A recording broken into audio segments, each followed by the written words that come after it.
Hello everyone, my name is Mohit and this is crash course UPSC. Crash course UPSC के इस video में आज हम discuss करेंगे 2022 के मिडिवल हिस्ट्री के previous year questions, civil services prelims के 2013 से 2021 तक के क्वेश्चंस हम ऑलरेडी डिस्कस कर चुके हैं पिछले दो पार्ट्स में इस वीडियो के। तो आप देख सकते हैं इस ग्राफ से कि 2022 में मैक्सिमम क्वेश्चंस पूछे गए थे मिडिवल हिस्ट्री सेक्शन से प्रीलिम्स में 6 क्वेश्चंस पूछे गए थे और इस ग्राफ से आप देख सकते हैं कि इंपॉर्टेंस मिडिवल हिस्ट्री का बढ़ता हुआ जा रहा है। पहले क्वेश्चन से शुरू करते हैं। फर्स्ट क्वेश्चन है, in medieval India the term fanam refer to. Fanam क्या है?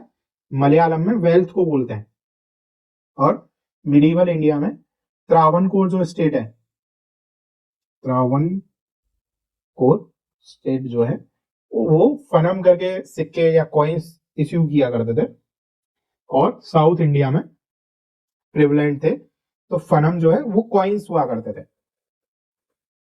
ये क्वेश्चन आपको एनसीईआरटी में मिल जाएगा। सेकंड क्वेश्चन है, with reference to Indian history consider the following statements. The first Mongol invasion of India happened during the reign of Jalaluddin Khilji. Jalaluddin Khilji का reign कब शुरू होता है? 1290 से 1296।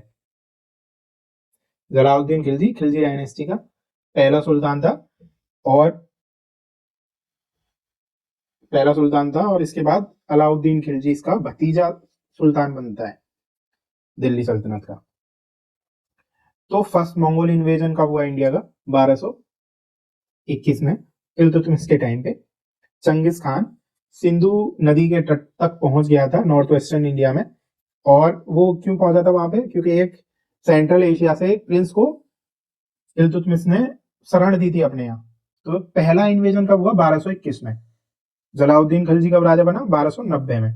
तो गलत होगा इस स्टेट में। इल्तुतमिश के टाइम पे पहला मंगोल इन्वेजन हुआ था। चंगिस खान, जिसको गेंगिस खान भी बोलते हैं इंग्लिश में, या चंगेज खान, उसने 1221 में नॉर्थ वेस्टर्न फ्रंट पे इंडिया के आक्रमण किया था। तो फर्स्ट स्टेटमेंट गलत हो जाएगा। सेकंड स्टेटमेंट है, during the reign of Alauddin Khilji one Mongol assault march up to Delhi and besiege the city. Alauddin Khilji दूसरा राजा था, दूसरा सुल्तान था दिल्ली सल्तनत की खिलजी डायनेस्टी का। 1296 में इसने अपने चाचा को असैसिनेट करके, चाचा का कत्ल करके दिल्ली की गद्दी पे कब्जा किया था। इसके बाद लगातार मंगोल आक्रमण हुए थे, जिसमें सबसे इंपॉर्टेंट है 1299 में किली, बैटल ऑफ किली बोलते हैं, जिसमें अलाउद्दीन खिलजी की काइंड ऑफ जीत हुई थी। लेकिन सबसे ज्यादा इसके बाद फिर 1303 में जब अलाउद्दीन खिलजी चित्तौड़ में था, चित्तौड़ पे अटैक कर रहा था, उस टाइम पे चित्तौड़ के आक्रमण के टाइम पे ही मंगोल्स ने दिल्ली में नॉर्थ वेस्टर्न फ्रंट से दिल्ली की तरफ आक्रमण कर दिया था। तो ये भाग के वापस दिल्ली पहुंचा, लेकिन इसके पास अटैक को रोकने के लिए या अपनी सेना जमा करने का टाइम नहीं था, तो इसने सिरी फोर्ट में शरण ली। इसके बाद 2 महीने तक मंगोल्स ने दिल्ली पे कब्जा किया हुआ था। तो 1303 में during the reign of Alauddin Khilji one Mongol assault march up to Delhi and besiege the city. ये सही होगा।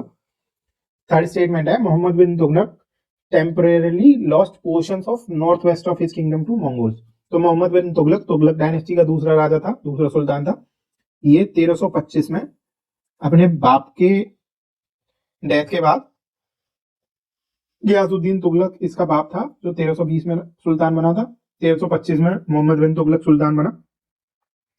इसके बाद इसने 3 लाख से 4 लाख तक की सेना इकट्ठा की थी मंगोल आक्रमण को रोकने के लिए। लेकिन क्योंकि मंगोल्स भी उस टाइम पे एक ट्रांजिशन से गुजर रहे थे और उनकी ताकत बहुत कमजोर थी, तो इस टाइम पे मोहम्मद बिन तुगलक के टाइम पे कोई बड़ा आक्रमण नहीं हुआ, जिससे कि नॉर्थ वेस्ट जो किंगडम था, आज आप बोल सकते हो सिंधु नदी या सिंधु नदी के आसपास का एरिया है, वहां पे कोई भी बड़ा ऐसा वो नहीं था कि उसने अपनी कोई टेरिटरी लूज की हो। तो ये गलत हो जाएगा। तो आंसर होगा बी, 2 ओनली। थर्ड क्वेश्चन है, with reference to Indian history who of the following were कुलधारण। कुला क्या होती थी? कुला होती थी पर्शियन में टोपी। तो टोपी कौन पहना करता था उस टाइम पे? दो सैयद ब्रदर्स थे, दो सैयद ब्रदर्स थे। ये इनका एसेंट शुरू होता है फर्रुख सियार को इन्होंने गद्दी पे बैठाया था और उसके बाद उसको डिपोज भी किया था। और 1719 में इन्होंने मोहम्मद शाह को मुगल एम्परर बनाया था। तो इनको किंग मेकर भी बोला जाता है, क्योंकि इन्होंने 10 साल के टाइम फ्रेम में ही चार मुगल एम्परर बदल दिए थे। तो क्योंकि ये टोपी पहना करते थे, इनको कुलधारण बोला जाता था, क्योंकि कुल एक टोपी हुआ करती थी पर्शियन में। Consider the following pairs king dynasty. तो इस क्वेश्चन में इस तरह क्वेश्चन पहली बार पूछे गए थे यूपीएससी में, और इस क्वेश्चन में ये पूछा गया कि आप इन जो किंग और डायनेस्टी दिए हुए हैं इनमें से कितने पेयर मैच करते हैं। तो हम नन्नुका के बारे में जानते हैं, ये चंदेल डायनेस्टी का फाउंडर था। चंदेलों ने कहाँ राज किया? खजुराहो पे। खजुराहो और किस लिए जाना जाता है? वर्ल्ड हेरिटेज साइट है वहां पे। खजुराहो के मंदिर बहुत ज्यादा फेमस हैं एरोटिक आर्ट्स के लिए उनके। ये 11वीं शताब्दी में खजुराहो में बनाए चंदेल राजाओं ने।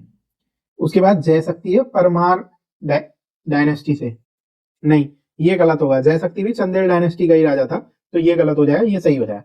थर्ड है नागभट्ट सेकंड गुर्जर प्रतिहार, या इनको प्रतिहार भी बोलते थे, उस डायनेस्टी से आता है, ये सही है। नागभट्ट सेकंड 8वीं शताब्दी का राजा था गुर्जर प्रतिहार डायनेस्टी से, ये सही हो जाएगा। फोर्थ है भोज या मिहिर भोज, जिसको बोलते थे राष्ट्रकूट, ये गलत हो जाएगा, क्योंकि मिहिर भोज जो था वो गुर्जर प्रतिहार डायनेस्टी का सबसे यशस्वी राजा था। सबसे फेमस जो किंग रहे हैं वो मिहिर भोज या राजा भोज, जिनके नाम पे आज भोपाल जो सिटी है उसका नाम पड़ा है। तो ये गलत हो गया। 1 and 3 दो पेयर मैच होते हैं, तो आंसर होगा B, only 2 pairs. Fifth question है Yoga Vashishtha was translated into Persian by Nizamuddin Panipati during the reign of. अगर किसी को पानीपति नाम पड़ा है तो क्यों नाम पड़ा होगा? बैटल ऑफ पानीपत की वजह से। एक तो ये हम सोच सकते हैं कॉमन सेंस से, बैटल ऑफ पानीपत में कुछ किया होगा इस आदमी ने।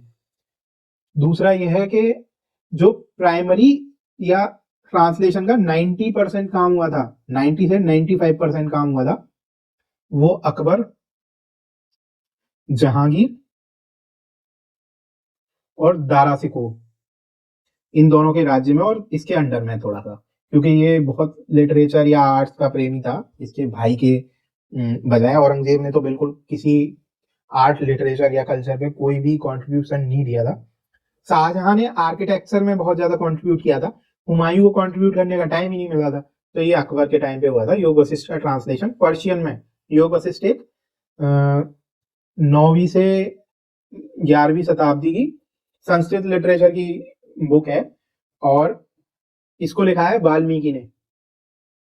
और योग वशिष्ठ किस बारे में बात करती है? राजा राम जो थे उनके गुरु वशिष्ठ, तो इनके साथ इनके जितने भी कॉन्वर्सेशन या डिस्कोर्स होता है उसके बारे में योग वशिष्ठ बात करती है। तो इसको निजामुद्दीन पानीपति ने अराउंड 1390 टू 1800 ट्रांसलेट किया था पर्शियन में। अकबर का टाइम फ्रेम हुआ ना ये, ठीक है। सिक्स्थ क्वेश्चन है, लास्ट क्वेश्चन होगा 22 का। The world second tallest statue in sitting pose of Ramanuja was inaugurated by Prime Minister of India at Hyderabad recently. Which one of the following statement correctly represents the teachings of Ramanuja? Ramanuja के बारे में हम क्या जानते हैं? ये एक 11वीं शताब्दी के भक्ति संत रहे हैं। इनका जन्म हुआ था 1016 में तमिलनाडु में। भक्ति संत रहे हैं, तो इनकी टीचिंग्स प्राइमरीली रिलेट करती थी डिवोशन से, और ये एक वेदांत फिलोसफर भी रहे हैं। वेदांत की फिलोसफी को इन्होंने विशिष्ट वेदांत को प्रोपेगेट किया था। तो भक्ति संत क्या करते हैं? The best means of salvation was devotion, तो ये सही होगा। ये स्टैच्यू किस लिए फेमस है? 216 फीट का सेकंड टॉलेस्ट स्टैच्यू है सिटिंग पोज में। मेटल का स्टैच्यू है, 5 पंच धातु से बना हुआ, पंच लौ बोलते हैं, पंच धातु से बना हुआ स्टैच्यू था। इसको स्टैच्यू ऑफ इक्वालिटी बोलते हैं, क्योंकि रामानुज जो थे उन्होंने सोशल इक्वालिटी की बात की थी। एंटी कास्ट मूवमेंट चलाया था इन्होंने आज से 1000 साल पहले। और इनको वसुधैव कुटुंबकम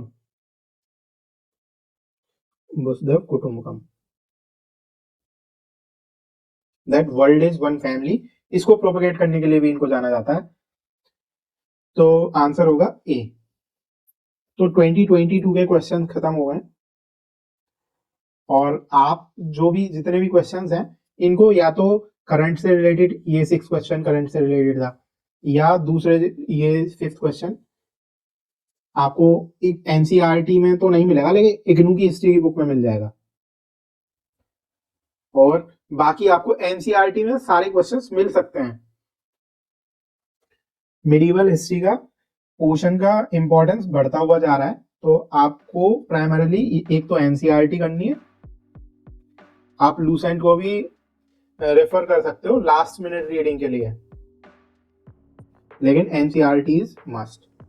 तो इसी के साथ हमारा मिडिवल हिस्ट्री का सारे क्वेश्चन 2013 से 2022 के खत्म होते हैं। नेक्स्ट वीडियो में हम आर्ट एंड कल्चर के प्रीवियस ईयर क्वेश्चंस डिस्कस करेंगे। Thank you for watching this video. Please like, share and subscribe to our channel. Thank you.